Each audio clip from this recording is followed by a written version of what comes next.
ഒരു പറവൂരുകാരനും തന്നെ പ്രതി അപമാനഭാരത്താൽ തലകുനിക്കേണ്ടി വരില്ലെന്ന് മുഖ്യമന്ത്രി വി.ഡി. സതീശൻ.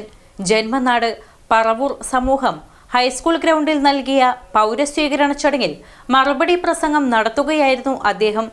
ഒരു പറവൂരുകാരനും തന്നെ പ്രതി അപമാനഭാരത്താൽ തലകുനിക്കേണ്ടി വരില്ലെന്ന് മുഖ്യമന്ത്രി വി.ഡി. സതീശൻ.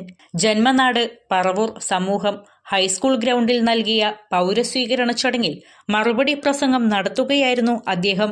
പറവൂരുകാരുടെ സ്വപ്നത്തിന്റെ തേരിലേറിയാണ് താൻ മുഖ്യമന്ത്രി പദത്തിൽ എത്തിയതെന്നും അദ്ദേഹം നന്ദിയോടെ സ്മരിച്ചു. ഞാൻ എങ്ങനെയാണ് ഇവിടെ എത്തിയത് എന്ന് ഞാൻ ആലോചിക്കാറുണ്ട്.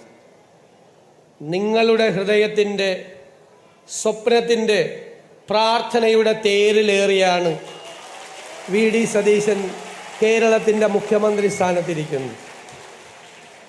രാഷ്ട്രീയം മറന്ന്, ജാതിമത പരിഗണനകൾ മറന്ന് എനിക്ക് വേണ്ടി പ്രാർത്ഥിക്കുന്ന, എനിക്ക് വേണ്ടി വഴിപാടുകൾ നേരുന്ന, പള്ളികളിൽ പോയി മുട്ടുകുത്തി പ്രാർത്ഥിക്കുന്ന, എല്ലാ പ്രാർത്ഥനകളിലും പങ്കാളികളായ പതിനായിരങ്ങൾ, ഒരുപക്ഷെ എനിക്ക് വോട്ട് ചെയ്യാത്തവർ പോലും ഞാൻ ഈ സ്ഥാനത്ത് എത്തുന്നതിന് വേണ്ടി പ്രാർത്ഥിച്ചിട്ടുണ്ടെന്ന് എനിക്കറിയാം.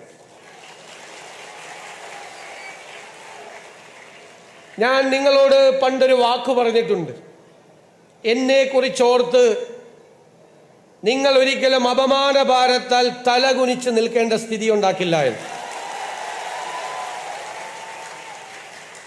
ഞാൻ ഈ കസേരയിൽ ഇരുന്നു കൊണ്ട് ഞാൻ വീണ്ടും അടിവരയിട്ടുകൊണ്ട് അത് ആവർത്തിക്കുന്നു. ഒരു പറവൂരുകാരനും അപമാനഭാരത്താൽ തലകുനിച്ചു നിൽക്കേണ്ട ഒരു കാര്യവും നിങ്ങളുടെ ജനപ്രതിനിധി ചെയ്യില്ല. ചടങ്ങിൽ വിശിഷ്ടാതിഥിയായി പങ്കെടുത്ത നടൻ മോഹൻലാൽ ഒരാളെ മുഖ്യമന്ത്രിയാക്കാനായി ഒരു നാടൊന്നായി മുറവിളി കൂട്ടിയ അനുഭവം കേരള ചരിത്രത്തിൽ തന്നെ വിരളമാണെന്ന് അഭിപ്രായപ്പെട്ടു. ഞാൻ അടക്കമുള്ള മലയാളികളുടെ പ്രതീക്ഷകളുടെ ഭാരം എത്രയുണ്ട് എന്ന് പ്രിയപ്പെട്ട സതീശൻ സാറിനിപ്പോൾ അറിയുന്നുണ്ടാവാം. അത്രമാത്രം പ്രതീക്ഷകളോടെയാണ് കേരളം അദ്ദേഹത്തെ മുഖ്യമന്ത്രിയായി അവരോധിച്ചത്. ഒരാളെ മുഖ്യമന്ത്രിയാക്കാൻ വേണ്ടി നാടൊന്നായി മുറവിളി കൂട്ടിയ അനുഭവം കേരള ചരിത്രത്തിൽ തന്നെ വിരളമായിരിക്കും.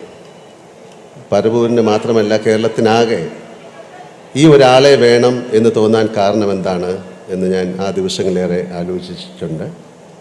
സത്യസന്ധത, സുതാര്യത. ബഹുമാനപ്പെട്ട സതീശൻ സാറിന് ഇവ രണ്ടും പ്രകടമാണ്.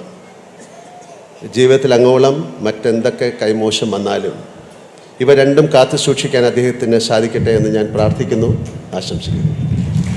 ഒരു നേതാവ് ഭരണാധികാരിയായി കഴിഞ്ഞാൽ അദ്ദേഹം രാജാവും മറ്റുള്ളവർ പ്രജകളുമാകാറുണ്ടെന്നും, എന്നാൽ വി.ഡി. സതീശൻ അങ്ങനെയുള്ള ഒരാളല്ലെന്ന് ബോധ്യമുള്ളതുകൊണ്ടാണ് താൻ ഈ പരിപാടിയിൽ ഉദ്ഘാടകനായി പങ്കെടുക്കുന്നതെന്നും ചടങ്ങിൽ സംസാരിച്ച ശ്രീകുമാർ തമ്പി വ്യക്തമാക്കി. മന്ത്രിയാകുന്നതിന് മുമ്പ്, മുഖ്യമന്ത്രിയാകുന്നതിന് മുമ്പ്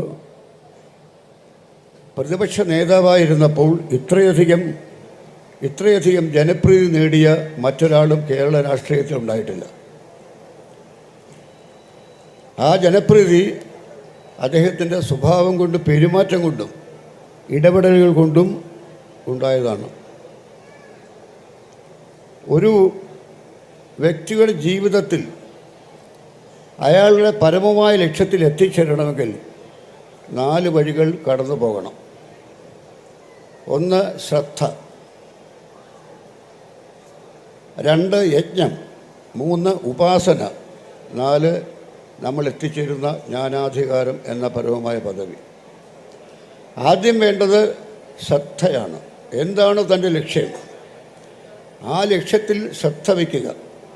പുഞ്ചിരിക്കുന്ന ഒരു മുഖ്യമന്ത്രിയെ കേരളത്തിന് നൽകിയതിൽ പറവൂറുകാർക്ക് ഏവർക്കും അഭിമാനിക്കാമെന്ന് നടൻ സലീം കുമാറും ചടങ്ങിൽ പറഞ്ഞു.